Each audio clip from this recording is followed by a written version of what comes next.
Hey guys, welcome back to my channel. It's Moya. If you're new here, I hope you're all well. Let me know something good that happened to you this week. Leave it down below. I'd love to read it. But today we're filming a Q&A catch-up because I feel like I haven't done one of these in so long. Like the last one I did was with Abby whenever we had just handed in our dissertations, I think. I feel like I have a lot to catch you guys up on and I just wanted to take some time to chill and talk, answer some of your questions. We're gonna start kind of easy. How's life been? It's a general question, but still very interested in how life is going. Thank you. We're good. Yeah, I think we're good. I think I've just felt a little bit out of touch with myself recently.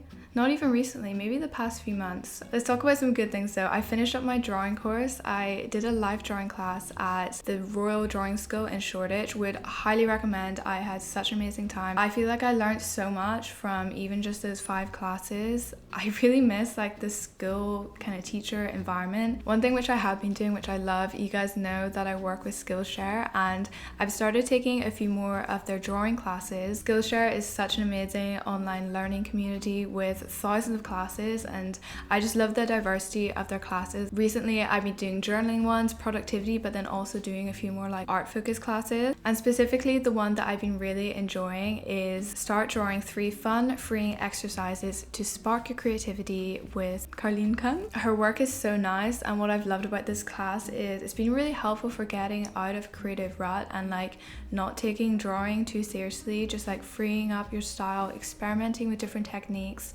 and just having fun with it. As always, Skillshare has hooked me up with a special deal for you guys. So the first 1,000 of you to click my link in description will get a free trial of Skillshare. So you can also take the classes that I've been taking and learn something new today. How long will you stay in London for / do you have plans to move anywhere else?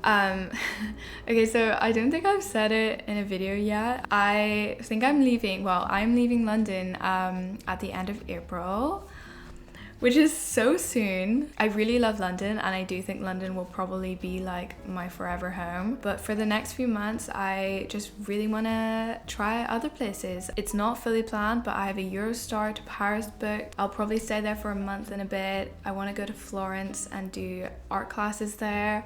I want to go to Greece. A few of you guys were also messaging me saying that Indonesia is opening back up and it would be so amazing to go back there. When I was younger, I always said that my plan was to go straight to university after school, but then take a year or 2 or more as traveling gap years once I finished college. I guess that wasn't really an option last summer, but now I feel if I don't go now, then when am I gonna go? I don't know. My friends say I have chaotic eat, pray, love energy going on right now, and I think that encapsulates it quite well. I was also very lucky that my flat had a 6-month break lease. It just means that I don't have to pay rent in London, which is so expensive, and then also pay for my traveling. So we're packing up. We're putting things in storage, or we're bringing things back to Belfast, and then we're going somewhere.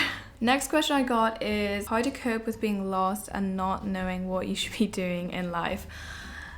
I mean, I'm the one who's packing up my life to live out of a backpack for a few months. So I have no idea what I'm doing right now. I think sometimes I feel that time is just slipping through my silly little fingers and that I'm running out of time, which is just not true. Whenever you feel lost and you also feel the world is moving so quickly, it can just be even more overwhelming. One thing that I always hear and that I always try to tell myself and work on is to live more in the present and not focus so much on the future. Even with my travel plans and stuff, I've noticed that there have been a few days where I'll just be thinking about that and not taking in the fact that I get to live in London and there's things that I could be doing and work that I could be doing. Maybe your purpose in life isn't necessarily a job or whatever's gonna make you happy. Maybe a person is gonna make you really happy, or maybe it's a place that's gonna make you happy, and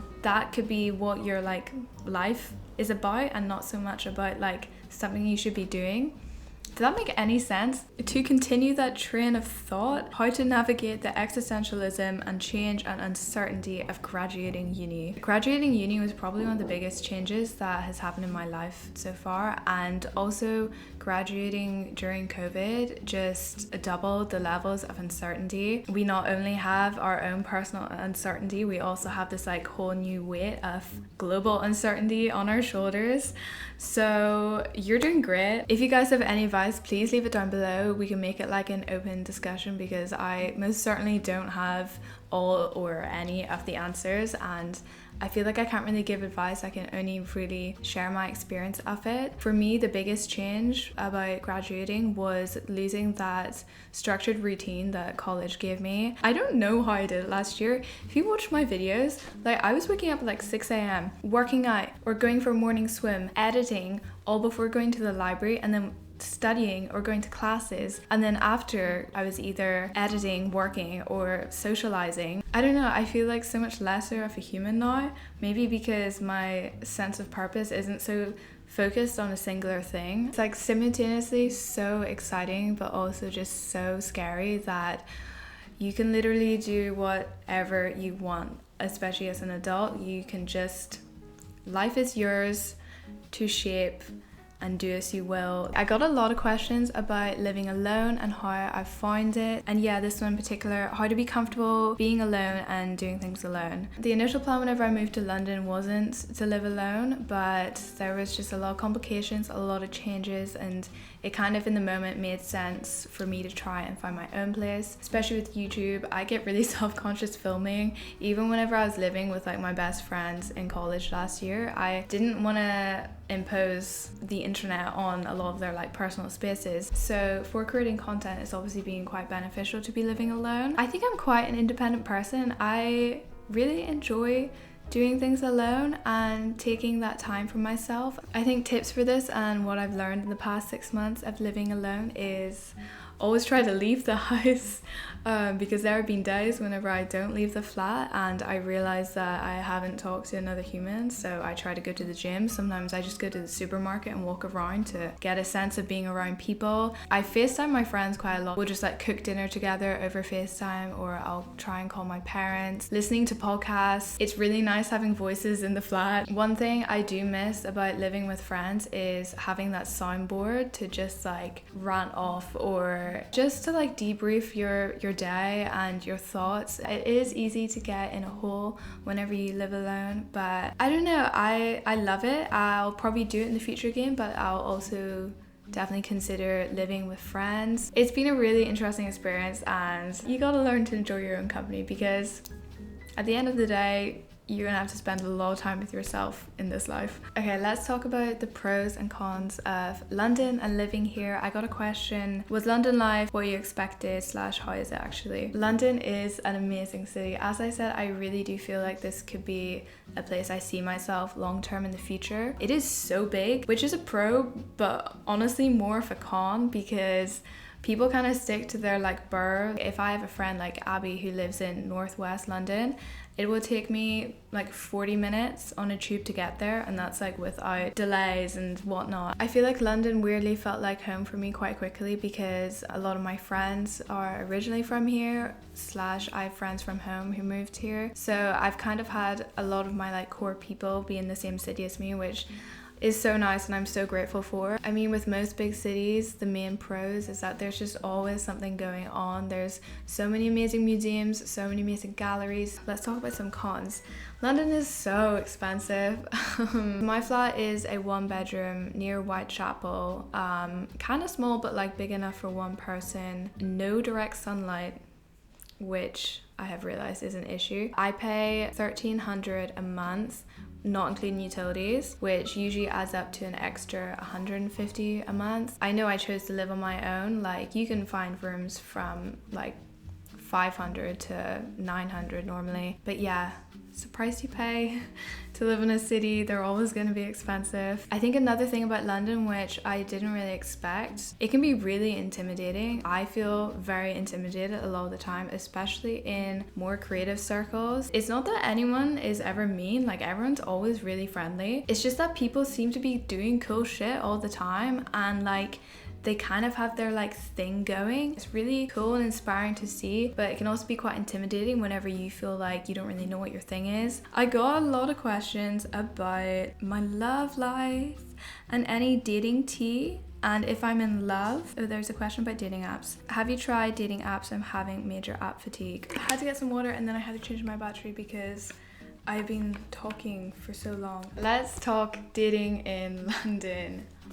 I feel like London has been the first place where I have had like successive bad dates, one after each other, which maybe I just got luckier in other cities, but yeah, there's a lot of people in London. There should be a lot of nice, eligible men. First dates are so exhausting, especially whenever you meet people through apps. You don't really know how you're gonna vibe in real life. Yeah, you have to like psych yourself up to go on the date, and then whenever you're on the date, you're basically saying the exact same thing every single time. I always end up like drinking too much, and if it's like not going well, then you just have to like do it all over again with someone new. That can be exhausting. So, you know, if you're having major app fatigue, just like delete the apps. You don't need it. Spend time with yourself and your friends. Recently, it's been a bit better. It's been a bit more fun. I have a crush. No, I don't have a crush. I have a crush. I do have a crush. But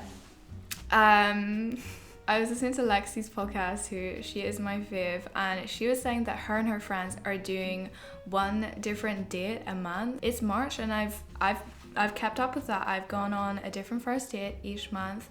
Obviously, if I find someone that's good, I'll probably not date other people at the same time. Do you think you'll ever pursue a career in an art historical field? I got some questions about this, and then also about if I'm doing social media full time and if I see social media is something that I'm going to pursue long term. So at the moment I am doing basically YouTube full time. I was doing an internship and then that ended. YouTube is my main source of income, which is just mad to say considering I started in like third year of uni and that wasn't even like an option that I was thinking about. Like I wasn't like, I want to go into social media. I don't know how social media is going to play out in the next few years. I think for me, I love YouTube. That is like the one thing that I really like doing. Social media in general, I don't really like. I definitely feel like there's some kind of pressure from other people and like my management to become like a social media person, like a content creator, and do like TikTok and take Instagram seriously and take YouTube even more seriously. I just don't really know if that's me at the moment. I'm so grateful that I get to do this and it makes me really happy. I just can't believe that it is real. So I'm just gonna like enjoy it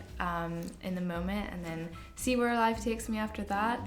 With regards to potentially doing an art history career, definitely something that I've considered, but also I would love to go into like actually creating art myself. I think if I didn't give myself that chance or that option later down the line, I would be like, you should have at least tried. Like, I just want to try to see if I can have a career in art.